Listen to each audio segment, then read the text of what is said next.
Will young के 48 और राचिन रविंद्र के 39 के बीच एक ठोस नाबाद 75 रनों की साझेदारी ने न्यूजीलैंड को बेंगलुरु में भारत के खिलाफ पहले टेस्ट के 5वें दिन 107 रन के मुश्किल लक्ष्य का पीछा करते हुए 8 विकेट की जीत दिलाई। मेहमान टीम के कप्तान टॉम लेथम पहले ओवर में जसप्रीत बुमराह के खिलाफ बिना कोई रन बनाए आउट हो गए, जिन्होंने खतरनाक नई गेंद की गेंदबाजी की। डेवॉन कॉनवे ने 39 गेंदों में 17 रन बनाकर संघर्ष किया और फिर बुमराह का शिकार बने।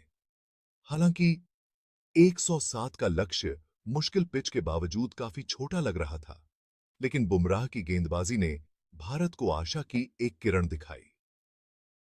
लेकिन यंग और रविंद्र ने जल्दी ही उस उम्मीद को बुझा दिया। यंग ने बिना किसी परेशानी के शुरुआत की और नई गेंद के खिलाफ भी आत्मविश्वास से खेले। रविंद्र ने पहले पारी से ही अपने प्रदर्शन को जारी रखा और पहले 3 गेंदों में कुछ चौके लगाकर रनों का प्रवाह बनाए रखा। इस जोड़ी ने जल्दी ही अपना काम पूरा किया और यह काम एकदम से खत्म कर दिया। पहले पारी की तरह भारत को तीसरे तेज गेंदबाज की कमी खली। बाएं हाथ के बल्लेबाज के ऑन ऑफ स्टंप के बाहर थोड़ी रफ थी, लेकिन स्पिनरों के लिए ज्यादा कुछ नहीं था और न्यूजीलैंड अंततः आराम से जीत हासिल कर गया। तीसरे तेज गेंदबाज की कमी एक मुख्य मुद्दा है, तो रोहित शर्मा का दूसरे दिन बल्लेबाजी करने का निर्णय भी एक ऐसा विषय होगा जिसे भारत पछताएगा। न्यूजीलैंड के गेंदबाजों ने अनुकूल परिस्थितियों में भारत को 46 रनों के मामूली कुल पर ढेर करके एक निर्णायक चोट पहुंचाई। बादलों की छांव और गीली पिच का लाभ उठाते हुए मैट हेनरी ने 5-15 और विलियम ओ'रूर्क ने 4-22 के आंकड़े के साथ भारतीय बल्लेबाजी क्रम के खिलाफ ताबड़तोड़ हमला किया। कुछ विकेट मुश्किल गेंदों पर गिरे, लेकिन कई विकेट सरल भी थे, क्योंकि न्यूजीलैंड ने लगातार दबाव बनाए रखा। कॉनवे ने दूसरे पारी में एक भयानक पारी खेली, लेकिन उनकी पहले पारी की 91 रन की आक्रामक पारी ने न्यूजीलैंड को मजबूती प्रदान की। बाएं हाथ के बल्लेबाज ने उस समय भी संघर्ष किया, लेकिन चुनौतियों का सामना करते हुए और बाउंड्री के साथ स्कोर बढ़ाने के तरीके ढूंढे। भारत ने हालांकि थोड़ी देर के लिए वापसी की, जब उन्होंने न्यूजीलैंड को 233 पर 7 विकेट पर रोक दिया, जबकि मेहमान टीम पहले 142 पर 1 विकेट पर पहुंच गई थी।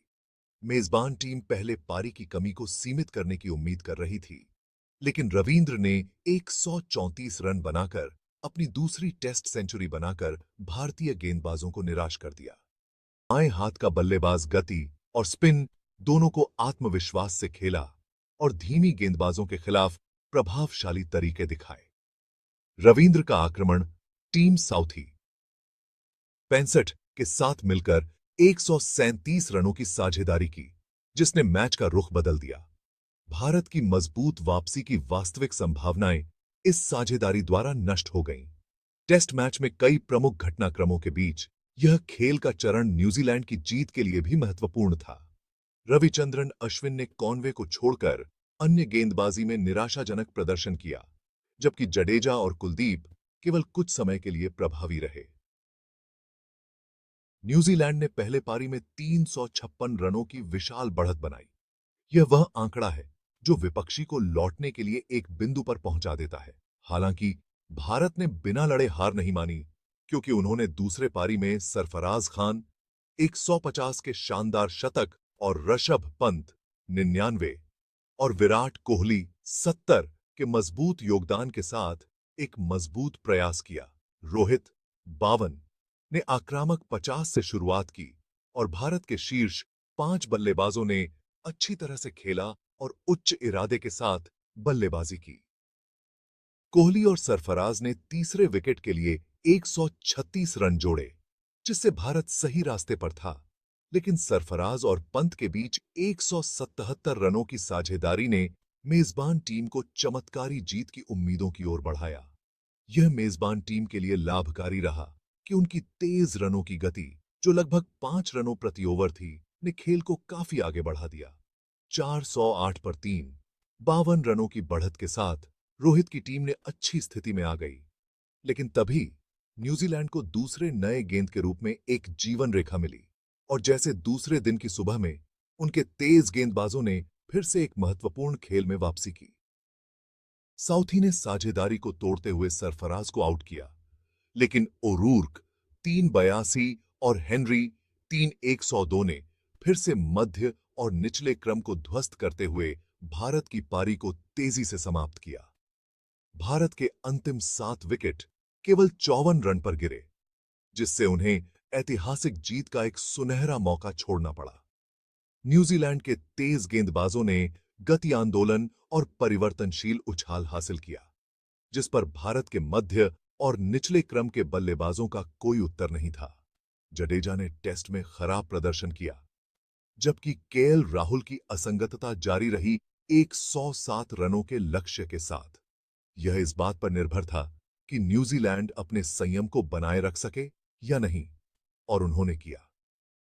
यह न्यूजीलैंड के लिए सही था कि रवींद्र उस ऐतिहासिक क्षण के दौरान क्रीज पर थे। 36 लंबे वर्षों के बाद ब्लैक कैप्स ने भारत में एक टेस्ट मैच जीतने में सफल रहे और बाएं हाथ के बल्लेबाज इस परिणाम में महत्वपूर्ण थे। भारत अपने चयन संबंधी गलतियों पर पछताएगा, लेकिन उन्हें खेल के कई अवसरों पर वापसी करने का मौका मिला। ओरूर्क और हेनरी ने उपमहाद्वीप में शानदार प्रदर्शन किया, क्रमशः 7 और 8 विकेट लिए। उनकी गेंदबाजी, विशेष रूप से दूसरे दिन, मैच जीतने में निर्णायक थी। संक्षिप्त स्कोर: भारत 46 और 462, Sarfaraz Khan 150, Rishabh Pant 99, William O'Rourke 3/82, Matt Henry 3/102, New Zealand 402, Rachin Ravindra 134, Devon Conway 91, Ravindra Jadeja 3/72 और 107 पर, दोविल यंग 48 नाबाद, राचिन रवींद्र 39 नाबाद। जसप्रीत बुमराह 2/29 से 8 विकेट से हार गया।